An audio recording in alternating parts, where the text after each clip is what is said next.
Frank Miller disrespects female characters all the time by playing up their sexual attractiveness to the male gaze, not caring about the characters as people in the same way as male characters. Everything is set up from the idea that men are the real consumers of media, and women must be portrayed as sex objects. You can't do the exact same thing as Frank Miller and then say, it's okay because it's for women this time, can't you tell? They even imply that viewers are sexist because they assume that everything's for men. Sorry, but we have a boy-run media, and you can't just ignore that. Regardless of intent, this scene turns female characters into sex objects for the male gaze, and their relationship is disrespected as viewers devolve into, ooh, lesbians are hot.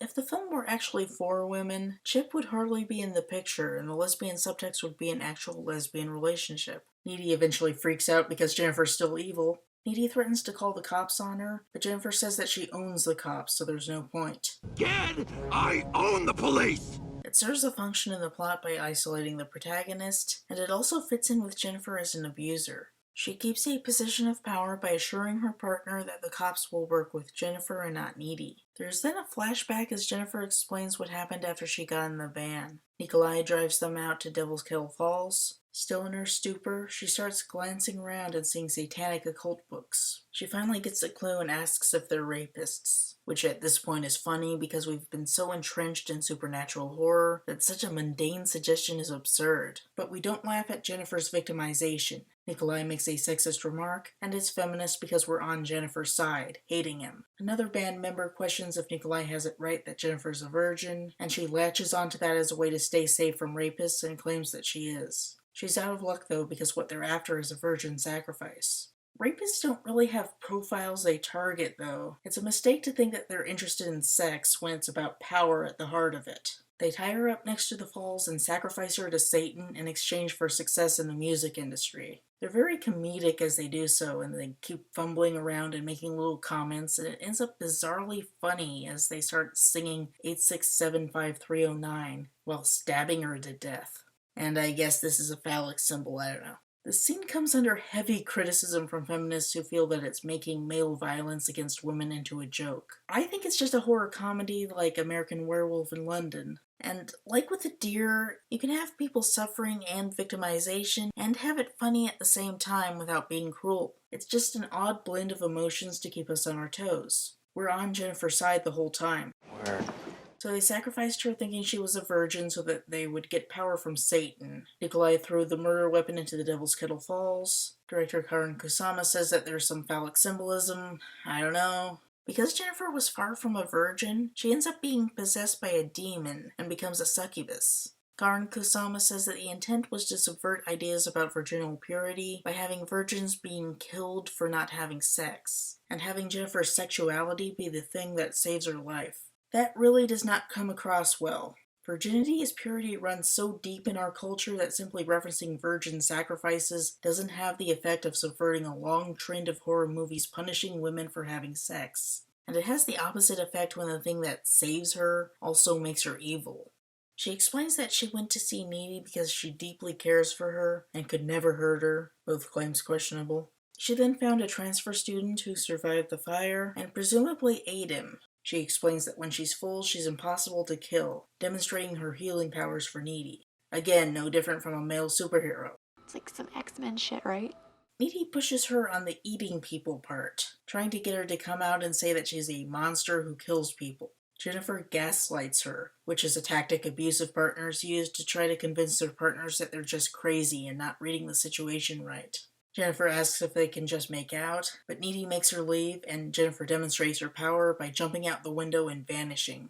Needy goes to Colin's funeral, standing some distance away. In the theatrical version, this is just a brief clip. The director's cut has it as a full scene, though, with Colin's conservative parents and emo friends clashing. The friends completely romanticize death, and Colin's mother shuts them up. Interestingly, she more or less outright dismisses the notion of a better afterlife, and says that there's only tragedy in Colin's death. Like with future Needy's inability to embrace Christianity, it's a nice nod to those who don't believe. Whether or not there's a heaven doesn't really matter at this moment, because we respect this woman's pain here and now. Needy sees this and knows that she has to do something. At this point, she highly resembles a traditional male heroine role, yet without needing the trappings of masculinity to achieve strength, or even having the overt gender role flip of Buffy the Vampire Slayer. She does paranormal research, identifies Jennifer as a succubus, and learns that she needs to kill her through stabbing her through the heart.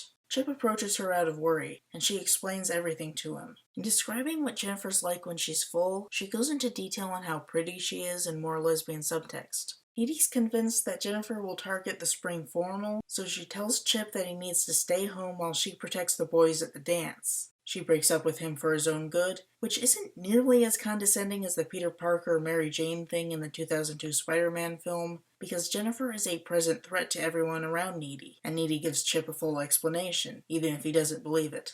The night of the dance, Chip's mom gives him a pink can of pepper spray. It really highlights the way that gender roles are awkwardly shifting in Devil's Kettle. The assumption of male power is getting thrown out the window, and boys are expected to be as cautious as girls usually are. Chip has some difficulty adjusting, and he finds the suggestion that he carries something gendered as feminine and degrading, even though it's a weapon and to his best interest. In the director's cut, the dance scene begins with these goth girls going around popping balloons because they're antisocial. One of the girls decides to mock another girl by popping balloons underneath her dress to imitate a pregnant belly and the girl's multiple abortions. I guess this is supposed to highlight the puritanical environment or something. Like with Juno, I think it does a good job of staying neutral on the subject of abortion. The focus is on girls being nasty to each other in high school, and this underlines the Needy-Jennifer conflict. Needy walks around the dance, looking for Jennifer, but Jennifer goes after Chip on his way to the dance. Jennifer tells Chip that she's worried about Needy, and she leads him off into the woods in another move that has the girls laughing at the boys' complete obliviousness to the impending danger. Jennifer says Needy is so upset about Colin because she had an affair with him, and she takes advantage of his vulnerable emotional state to seduce him. It's never about the guys, though. It's always about Needy. Jennifer tells Chip to say that she's better than Needy. She can't allow Needy to have things of her own.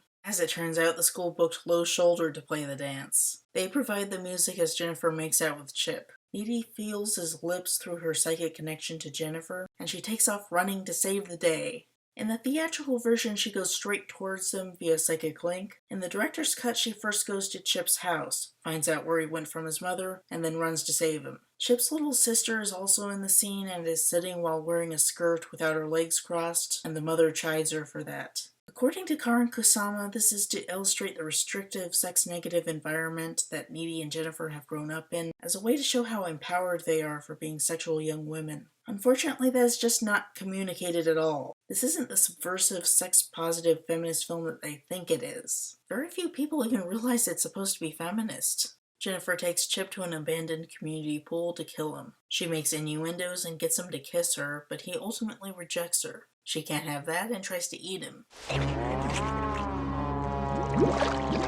Needy comes in quickly enough to pull her away from him, but he's badly injured. He tosses Needy the pepper spray, and she sprays Jennifer when she comes back for another try. It reminds me of a similar thing in the Twilight film, where Bella's dad makes her carry pepper spray. She bravely uses it on a vampire, and it has no effect whatsoever, and Edward has to save her anyway. In Jennifer's body, Needy is actually able to do some damage to her antagonists, and Jennifer pukes black slime before displaying her ability to fly, and they move on to round 2. Jennifer and Needy trade insults in a mundane teen girl way. Needy finally sees that Jennifer isn't a good friend and never was, which also means girlfriend in the subtext. Jennifer's been insulting Needy throughout the entire movie, and now she starts getting angry when Needy grows a backbone and calls her what she is, insecure. Jennifer succumbs to anger and declares that she's going to eat Needy, which is basically rape in the metaphor. Thought you only murdered boys. I go both ways. That's explicitly saying that Jennifer is bisexual. I swear Needy is as well, though. This pretty definitely links sex to Jennifer trying to kill her, too. And then Chip stabs her, rescuing Needy with the last of his strength. Jennifer stumbles around and decides that she's going to spare Needy, and she heads home to recover, insulting Needy on the way out.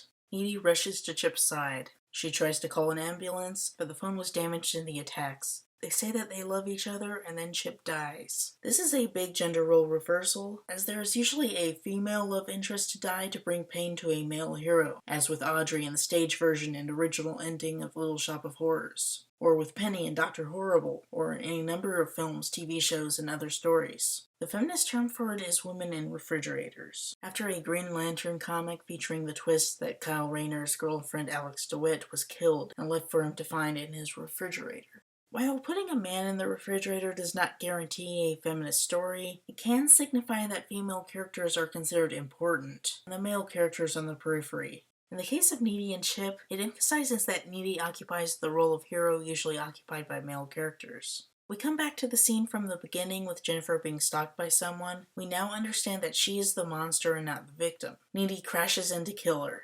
They wrestle.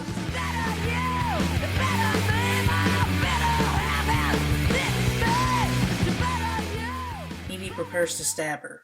You know what this is for? It's for cutting boxes.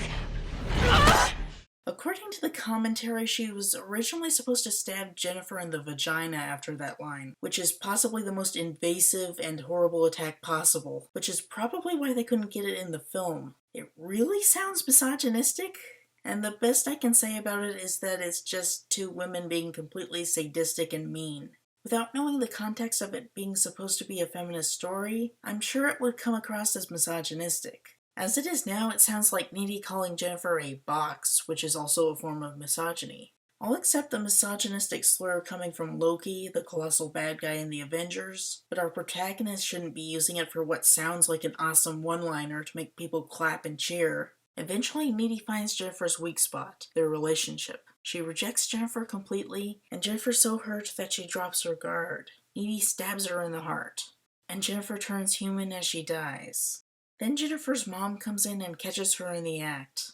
When Jennifer's mother handles the body, Jennifer's body is still sexualized. She still looks hot. Even when she's dead, we're ogling her. In the original script, this was a joke. Needy comments on how she was an insanely hot corpse. Done properly, it could work. As it is now, it's just objectification, saying women don't even have to be alive for people to ogle them. I don't care if it's men or women, it's bad. And that's why Needy's in prison. She is now the angry, violent person we saw in the beginning. She explains that when Jennifer bit her, she passed on some of her demon powers. Now Needy is part demon, and that's presumably why she's so violent. Needy uses her powers to escape. She enters the woods and comes across a creek that seems to be where the Devil's Kettle Falls empties out to. There's one of the scientist's balls, and there's also Nikolai's murder weapon. She takes the knife and goes after Low Shoulder. According to Karan Kusama, this is some kind of Freudian symbolism about her taking Nikolai's phallic power. I don't know. During the credits, we see them partying, and then Needy takes revenge. Even though she came across as shockingly damaged in the beginning, by now we've seen all of the crap that she's been through, and we respect her violent side more. It feels like her reward for her suffering, and we respect her in a way that some male protagonists are respected for being violent brutes, which I would say is a problematic character type and not something to be emulated. It seems like we should be behind her abuse of the nurse, which is very wrong.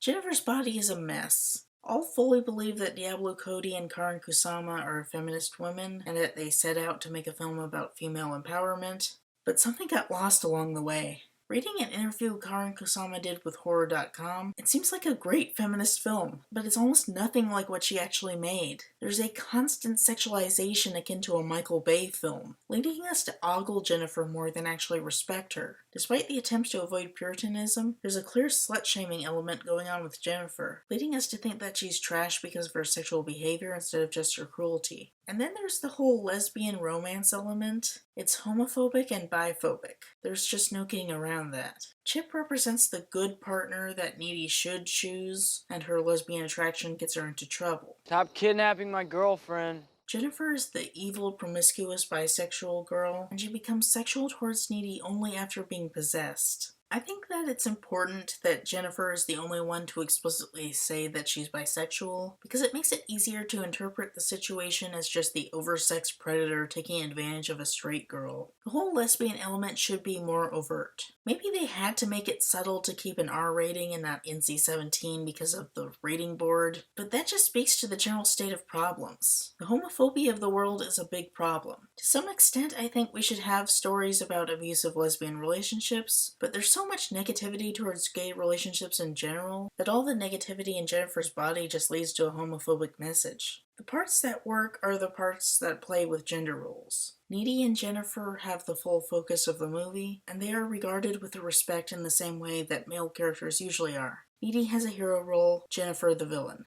Needy's a box cutter wielding defender of helpless boys, the way is usually reserved for male characters with regard to helpless girls. The male victims are also treated with respect, and there isn't simply a reversal of sexism as easily could have been done. On some level, this works as a third-wave feminist movie, but there's so much junk in it that the good feminism is hard to see. I think that Karin Kusama just isn't very good at communicating her vision through the film medium. That is a colossal shame, because there is a good feminist story here that didn't get to be properly told.